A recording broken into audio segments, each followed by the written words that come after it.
Another example of solving plane areas with trigonometric functions involves the curves y as sine of x and another y as sine of 2x.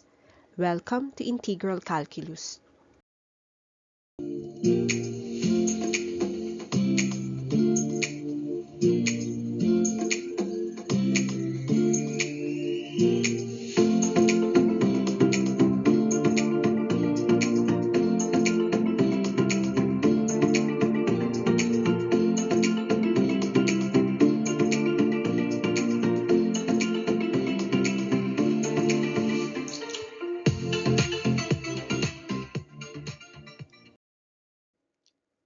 Let's identify the problem which states, find the area bounded by the curves y is equal to sine of x and another y as sine of 2x from 0 to pi.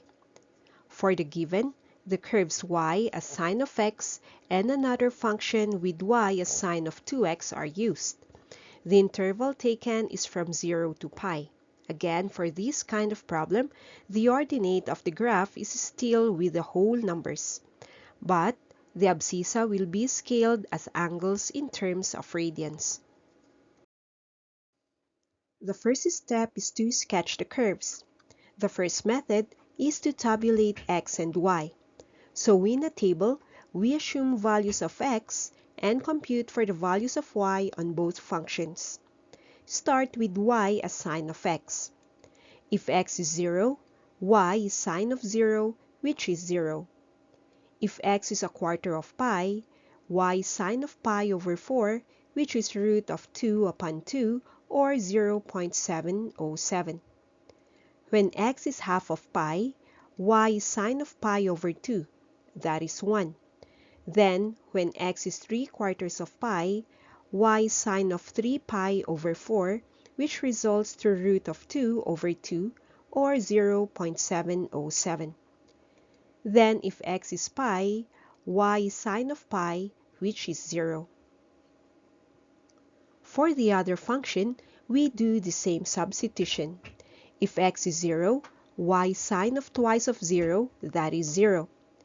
If x is a quarter of pi, y is sine of twice of pi over 4, that is 1. Now, when x is half of pi, y is sine of twice of pi over 2, which gives 0. Then, if x is 3/4 of pi, y is sine of 2 times 3/4 of pi to have -1. And then, if x is pi, y is sine of twice of pi, which is 0. Now we can identify the areas bounded by the curves. Another shorter method to sketch the curves is by analyzing the period using the formula y is equal to a times sine of bx minus h plus k. Again, the absolute value of a is the amplitude, h is the phase shift, and k is the vertical shift. Then compute the period from 2 pi over b. For the first curve, y as sine of x, b is 1, so the period is 2 pi over 1, giving 2 pi. This means that the whole wavelength is 2 pi and the wave starts at 0, 0. Also, the wave passes the x-axis at pi. Now, we figure out the period of the second function, y as sine of 2x. From the formula 2 pi over b, where b is 2, the period is pi. So the curve also starts at 0, 0, goes up to 1, then passes the x-axis at half of pi, moves down to -1, then crosses the x-axis again on pi. Since the interval is only until pi, we can stop tracing the curve at this point and identify the area bounded by the curves. In this case, there are two areas. Step 2 is to identify the differential element, where our goal is to have the element touch both curves. Start with the horizontal strip. Note that the horizontal strips touch both curves at the major parts of the areas, but then they would be touching a single function on the upper parts or extreme lower parts of the areas. Thus, we can conclude that using horizontal strips is not a wise idea. Now check if we can use vertical strips. Note that from start to end, the vertical strips touch both functions, so use vertical differential elements. Step 3.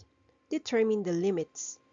We already know the extremes as 0 and pi, but there are two areas requiring another intersection between the interval. So for now, we have area 1 bounded from 0 to x, and area 2 is bounded from x to pi. In order to find the intersections of any curves, equate them. Y is equal to y, as sine of x is equal to sine of 2x. With different angles, we use double angle identities, as sine of 2x becomes twice of sine of x cosine of x. So the equation becomes sine of x is equal to twice of sine of x cosine of x. One method of simplifying the equation is to divide both ends with sine of x, leaving us with twice of cosine of x as equal to 1, or cosine of x as 1/2. So x is arc cosine of 1/2, or that is 1/3 of pi.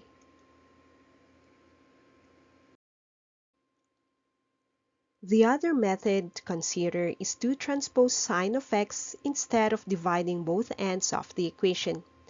So now, we got twice of sine x cosine of x minus sine of x as equal to 0.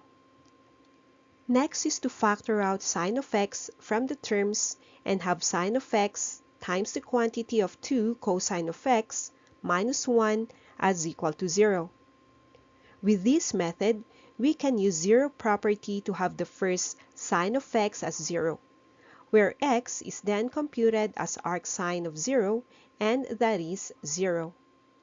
The other term is 2 cosine of x less 1 is equal to 0. Transpose negative 1 to the other side and divide everything by 2 to have cosine of x as 1/2. Solve x as arc cosine of 1/2, which gives x as 1/3 of pi. Knowing the limits, move to the next step of generating the integral equation. In here, we work with the differential element, having a differential area of the element's length times its width. Taking a vertical element, we get the length as y and its width as dx. Y is then computed using coordinates, that is the upper y minus the lower y. Remember that there are two areas to solve, thus we can say that the total area is the total of the first and the second areas. But what are areas 1 and 2? The integrals to use for each are as follows. The differential of area 1 is the upper y of sine of 2x minus the lower y of sine x multiplied by dx. Area 1 has the limits from 0 to 1/3 of pi. The second area can be solved from the differential of area 2 as sine of x, or the upper y, minus sine of 2x, which is the function of the lower y, times dx. Integrate the differential to have area 2, where the limits are from 1/3 of pi to pi. Having the integrals, we are off to integrate each to have the area.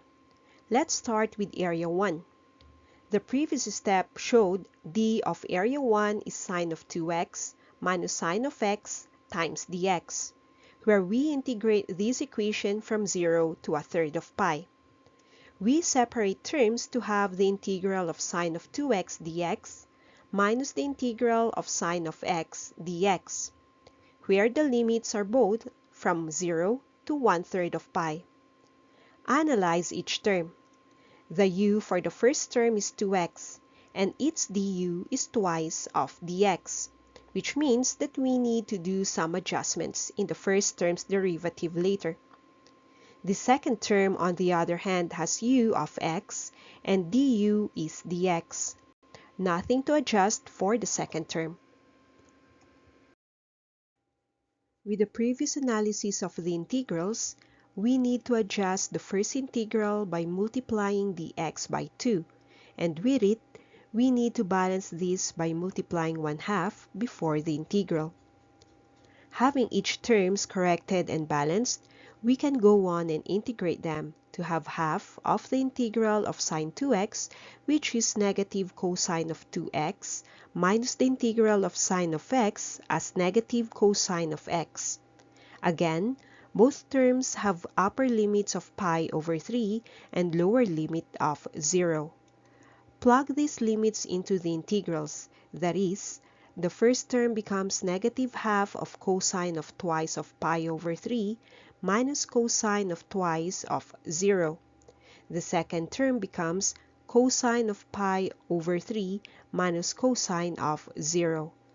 Without a calculator, we know that cosine of 0 is 1. Then, cosine of pi over 3 is 1/2. Also, the cosine of 2 pi over 3 is negative 1/2.